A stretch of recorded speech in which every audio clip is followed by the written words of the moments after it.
श्री शिवाय नमस्तुभ्याम। हर हर महादेव। स्वागत है आप सभी का आज की वीडियो में, जिसके माध्यम से आप सभी पार्थिव लिंग निर्माण और पूजन अभिषेक से जुड़ी हुई छोटी छोटी बातों को स्मरण करेंगे, जान पाएंगे कि सर्वप्रथम मिट्टी लाते हैं तो उसे कैसे शुद्ध किया जाएगा। कई लोगों को पार्थिव शिवलिंग निर्माण करते समय कन्फ्यूजन होता है कि अब हम पार्थिव शिवलिंग के समय बेलपत्र कैसे रखें, जलाधारी कैसे करें, विसर्जन करते समय क्या करना है। तो आपको सारी जानकारी इस वीडियो में प्राप्त होगी। आइए देर नहीं करेंगे, हम जान लेंगे। तो देखिए, किसी भी पवित्र स्थान की वृक्ष के नीचे की आप मिट्टी को लाइए। नदी, तालाब, सरोवर या फिर बेलपत्र वृक्ष, पीपल, बट वृक्ष, आंवला वृक्ष, किसी भी वृक्ष के नीचे की मिट्टी को लेके आइए आप, और उसमें देख लीजिए कि कंकड़ नहीं है या फिर जड़ की कोई रेशे तो नहीं है, उसको देख लीजिए।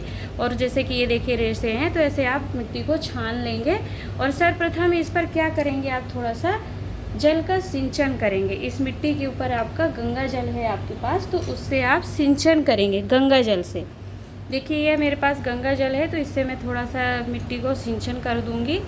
आपके पास गंगा जल नहीं है तो आप एक नॉर्मल लोटे में ही जल लीजिए और उसमें मात्र एक बेलपत्र डाल करके इस जल से ही आप सिंचन कर दीजिए। या फिर आपके पास कच्चा दूध है तो कच्चे दूध को डाल दीजिए, जैसे कि एक गाय का कच्चा दूध है, इसे डाल दीजिए। कुछ भी डाल करके आप मिट्टी शुद्ध कर लेते हैं, तो इस तरीके से मिट्टी पवित्र शुद्ध हो गई। अब इसका आप पार्थिव शिवलिंग निर्माण करेंगे। क्या करना है आपको, ध्यानपूर्वक सुनिएगा।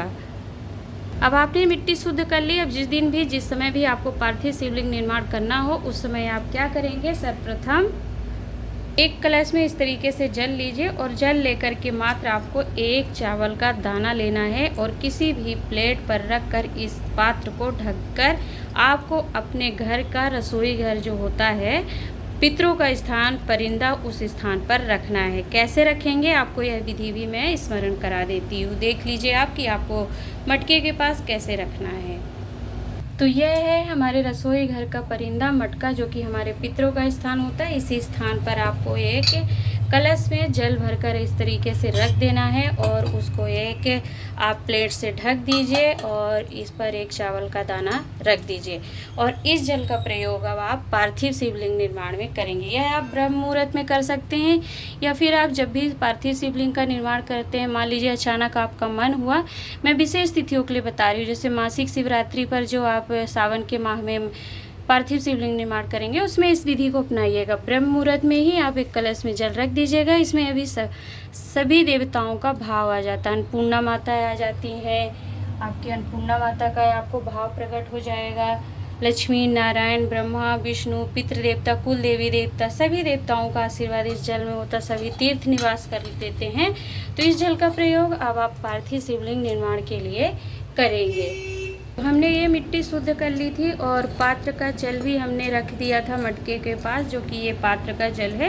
अब आपको सर्वप्रथम बता देती हूँ कि जो इस पात्र के ऊपर आपने ये अक्षत चावल का दाना रखा था, इसे आप पक्षियों के लिए घर के गमले में या बाहर छत पर डाल सकते हैं। ये पितृ देवताओं के तुल्य होता है ये अक्षत, और उन्हें मुक्ति मिलती है। वो प्रसन्न होते हैं कि हमारे घर का व्यक्ति कोई कलयुग में पार्थिव शिवलिंग निर्माण पूजन करने जा रहा है। तो इस जल में हम अब इस जल का प्रयोग करते हुए पार्थिव शिवलिंग निर्माण करेंगे।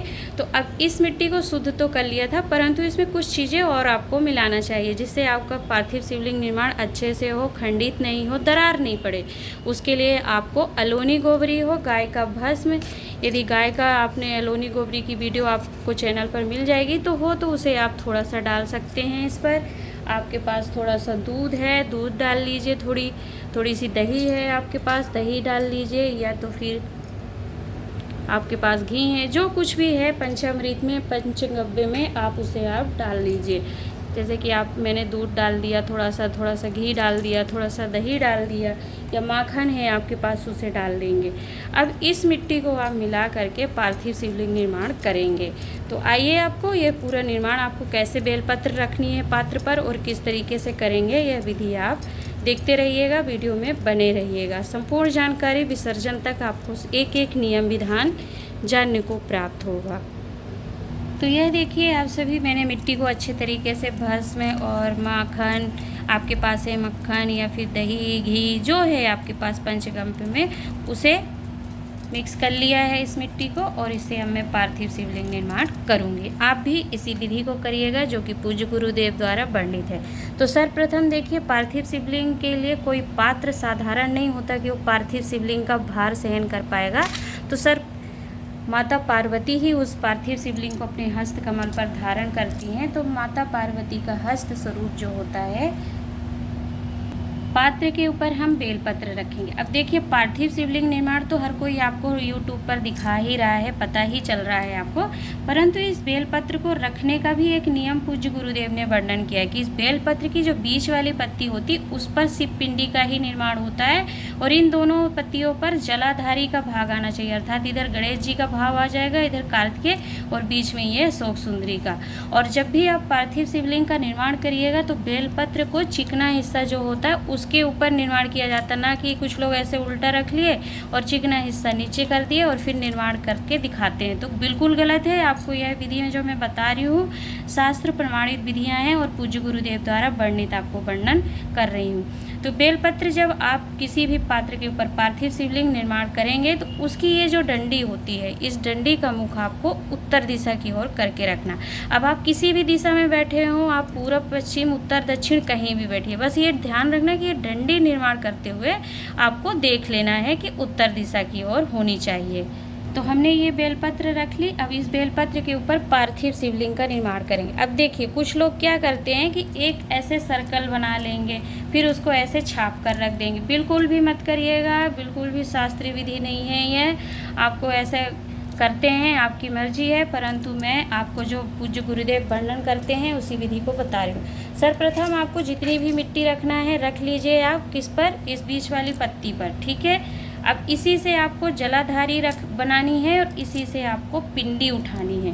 हमने बीच वाली पत्ती पे रख दिया, जलाधारी हमने उत्तर की ओर कर दी और ये हमने पिंडी उठा ली इसी में से। अब देखिए, खंडित नहीं होना चाहिए। पार्थिव शिवलिंग निर्माण आपको सुंदर बनाना है।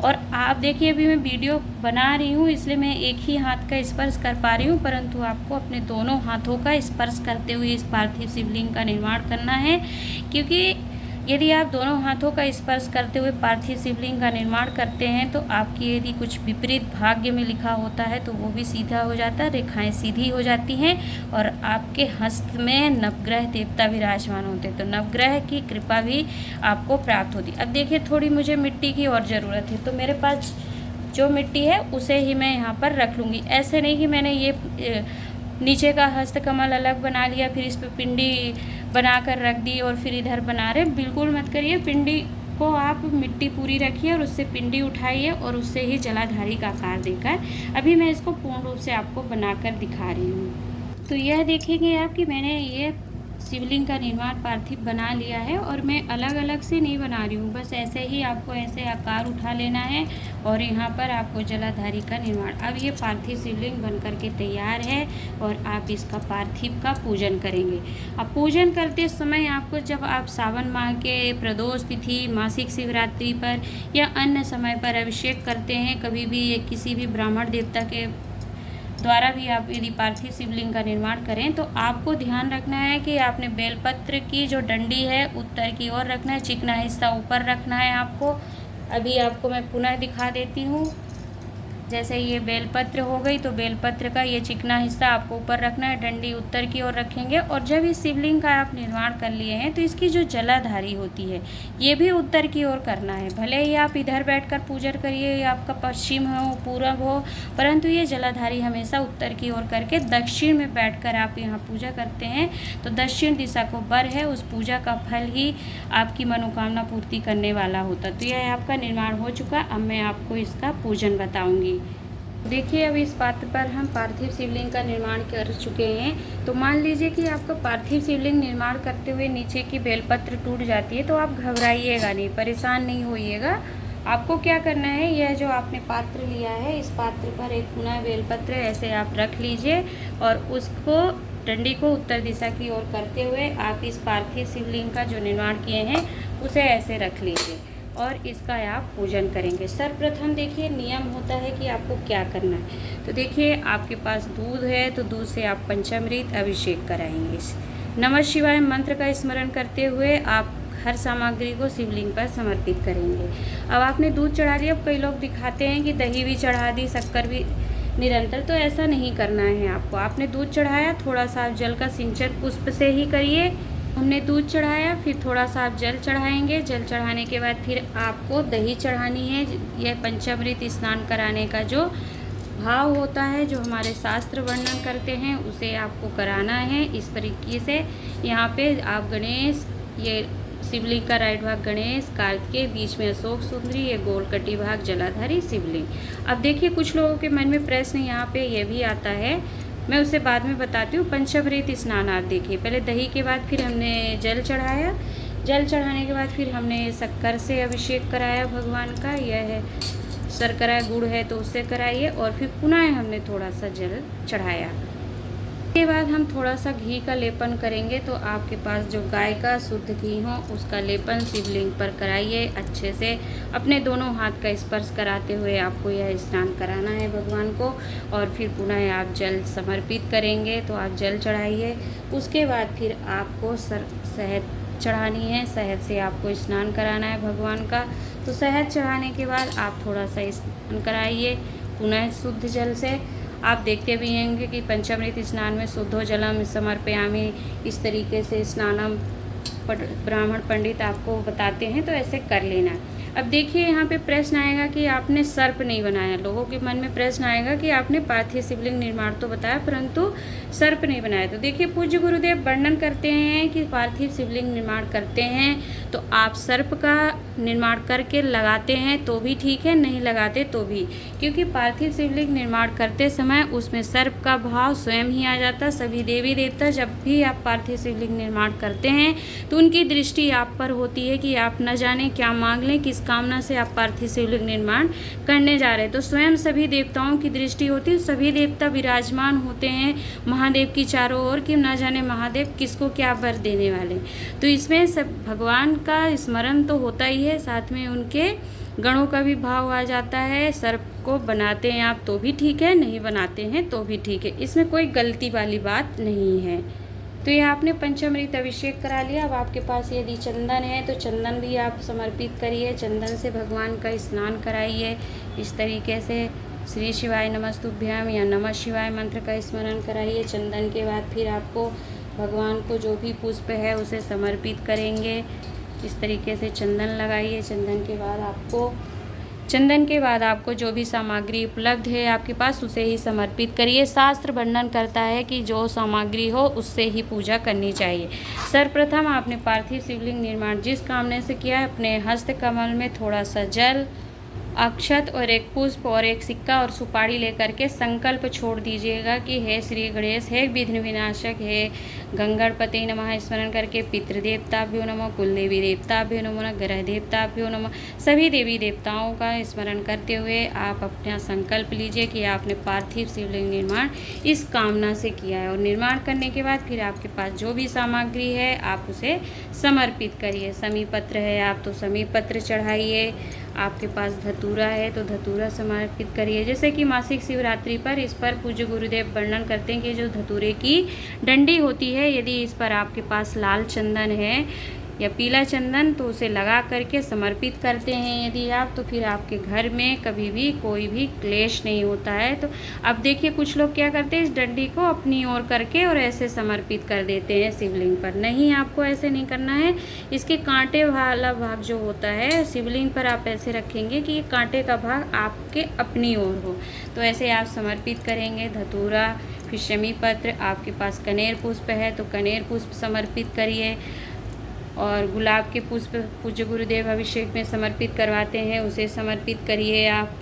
अपराजिता का पुष्प मेरे पास था, मैं उसे जो भी पुष्प आपको मिल जाते हैं। सफ़ेद पुष्प भगवान को बहुत प्रिय है, आप उसे समर्पित कर सकते हैं। और फिर देखिए एक बेलपत्र की महिमा तो शिव महापुराण के विद्धेश्वर संहिता में है कि 10,000 वर्ष तक यदि गंगा में स्नान किया जाए और उससे जो पुण्य फल प्राप्त होता है, मात्र यदि पार्थिव शिवलिंग निर्माण करके शिवलिंग पर यदि आप एक बेलपत्र समर्पित करते हैं तो उससे उतना गुना आपको फल प्राप्त हो जाता है। न जाने हम 10,000 वर्ष तक गंगा स्नान कर पाएँ या ना कर पाएँ, परंतु एक बेलपत्र तो शिवलिंग पर समर्पित कर ही सकते हैं, तो यह अवश्य करिएगा।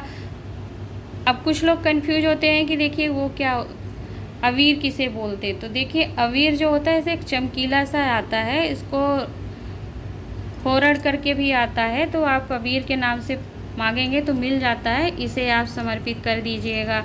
आपके पास गुलाल है, गुलाल समर्पित करिए। जो भी सामग्री है आप अपने भावा के प्रसन्नता के लिए और अपनी कामना पूर्ति के लिए, रोग बीमारी कष्ट के हरण के लिए, नौकरी प्राप्ति के लिए, प्रमोशन के लिए, या कोई केस है, किसी भी कार्यवाही से मुक्ति के लिए, जिस भी कामना से मनवांछित फल की प्राप्ति के लिए आप पार्थिव शिवलिंग निर्माण करिए। उस कामना को करते हुए भगवान को प्रसन्न करने के लिए जो जो सामग्री आपसे बन सके उसे समर्पित करिए। सर्वप्रथम दीपक को प्रज्वलित अवश्य करिएगा, क्योंकि दीपक आपकी पूजा का साक्षीकरण कराता है। तो दीप आप शिव शक्ति के नाम से एक ही दीपक के अंदर चाहें तो 2 लंबी बाती एक साथ लगा कर और एक गोल बाती रख करके उसे प्रज्वलित करके पूजन में रखेंगे तो आपको कई गुना फल की प्राप्ति होगी। आपके पास भस्म है अलोनी गोबरी का, उसे समर्पित करिए। इस भस्म का कई गुना फल होता है। या फिर आपके पास अलोनी गोबरी नहीं है, बेल फल का भस्म है या कोई भी भस्म है, तो आपको भस्म अवश्य समर्पित करनी है। थोड़े से आप गेहूँ अवश्य समर्पित करिएगा, क्योंकि व्यापार वृद्धि, वंश वृद्धि के लिए और अशोक सुंदरी माता का स्मरण करके यदि एक गेहूं का दाना मासिक शिवरात्रि पर समर्पित किया जाता है तो धन, व्यापार वृद्धि, गाड़ी, खुद का मकान सब प्राप्त होता है। काले तिल अवश्य समर्पित करिएगा। तो यह थी भगवान की सरल पूजन विधि जो आप अपने कम सामग्री में भी कर सकते हैं। अब देखिए यह आपने निर्माण कर लिया, बेलपत्र जान लिया, आपको सर्प बनाना है या नहीं यह बता दिया, संकल्प कैसे लेना है आपको यह भी बता दिया। अब जब इसका विसर्जन किया जाता है तो पार्थिव शिवलिंग का विसर्जन करते हुए जो जलाधारी का भाग है ये वाला हिस्सा आपको अपनी ओर अपने हाथ की तरफ ऐसे रख करके आपको विसर्जन करना हो। तभी मैं विसर्जन भी आपको दिखाऊंगी। तो उस विसर्जन के समय पर आपको एक पात्र में जल लेना है और विसर्जन करिए और 1 लोटा जल समर्पित करिए और आपकी जो मनोवांछित कामना है जिसके लिए आपने निर्माण किया था उस कामना को विसर्जन करते हुए जलाधारी को देखते हुए बोलते हैं तो वह कामना आपकी पूर्ण ही होती है। यह निश्चिता है, ऐसा कोई फल नहीं है जो आपको प्राप्त नहीं होगा। बस ये छोटे छोटे नियमों को स्मरण करते हुए यदि आप पूजन साधना करेंगे तो फल की प्राप्ति निश्चित होती है।